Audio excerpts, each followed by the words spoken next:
So ito na mga negs yung nabili nating Dominar 400 sa halagang 90,000.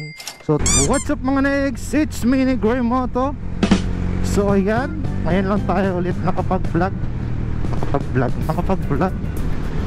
So as you can see, iba na nga motor yung gamit natin. This is my first vlog using my Dominar 400. So i-share ko lang sa inyo itong nabili kong second hand na Dominar 400. Take note, nabili natin to sa halagang 90,000.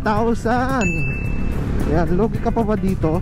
90,000, naka 400cc ka na. Ang odo niya is 13,000. So nakatambay lang sa dating may-ari. Marami rin tayong pinalitan dito kasi naka-stock na nga lang siya. At saka medyo hindi naalagaan ng dating may-ari, pero makinis pa naman siya mga negs. Alam niyo naman daw kapag second hand at kapag mura, pero good running pa rin siya. So pauwi nga pala kami ngayon ng Aborlan. Kasama ko si Mistin Moto, yun sa unahan natin. So tanghaling tapat, napakainit, pero di naman naramdam kasi malakas yung hangin. So first time ko magka big bike mga negs, no?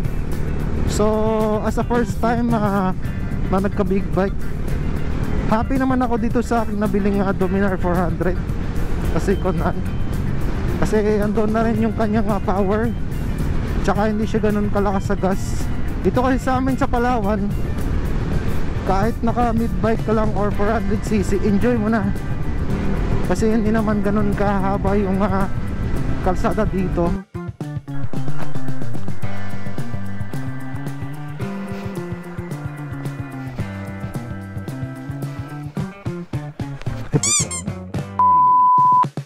So ito na mga negs yung nabili nating Dominar 400 sa halagang 90,000. So tignan nyo naman, no, napakakinis pa.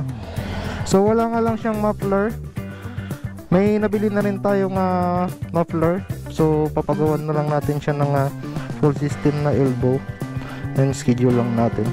So mga napilitan natin dito is syempre brake pad. Yan, harap likod. Gulong sa harap.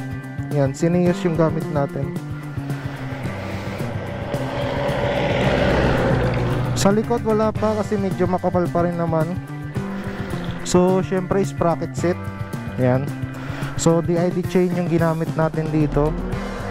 Tapos nagpalinis na rin tayo ng throttle body, FI cleaning, tapos change ng fuel filter at saka yung strainer nya. Tapos nagpalit din tayo ng knuckle bearing kasi nung nakuha natin to, alog siya. So ayun lang, marami pang kulang. So lalagay pa tayo ng radiator guard, tsaka papapalit na rin tayo ng papaparepack tayo ng fork. Papalit na rin tong fork seal. Tapos syempre radiator coolant, tapos change oil. Tapos palit na rin tayo sa sunod ng spark plug. So itong brake fluid reservoir, nagpalit din pala tayo. Yan. So na-order natin yung mga pyesa lahat kay syempre sa Shopee ni Mang Berting. Yan. Trusted yan. By the way mga negs, dito pala tayo ngayon sa Acacia Tunnel dito sa Barangay Inagawan, Puerto Princesa City. Ayan. Mga apakagandang acacia tree dito. Yun, oh.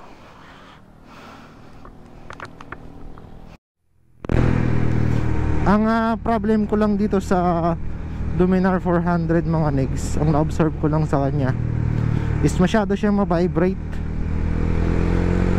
dito sa handlebar. Ramdam na ramdam mo, kahit sa footpeg ramdam mo rin.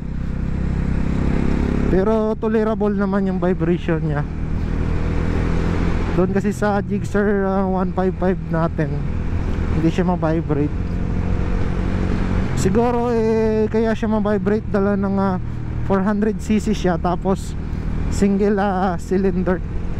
So ayun, since second hand nga natin nabili tong Dominar 400 natin sa halagang 90,000. So more or less 10,000 na rin yung nagastos ko dito para sa mga syempre pinalitan para maging good running condition talaga siya. So hindi naman siya ganun ka major yung mga pinalitan, no. So mga ano lang, yung mga basic na pinapalitan sa kapag may maintenance ng gulong ng motor. So may consequences talaga sa pagbili ng second hand mga negs, no. Kung gusto nyo ng mura pero marami kayong papalitan, kung gusto nyo ng gas and go, medyo higher price pero wala kang sakit sa ulo. So hindi naman siya ganun kasakit sa ulo ng husto, no. Medyo konti lang pero sulit naman sa pagbili.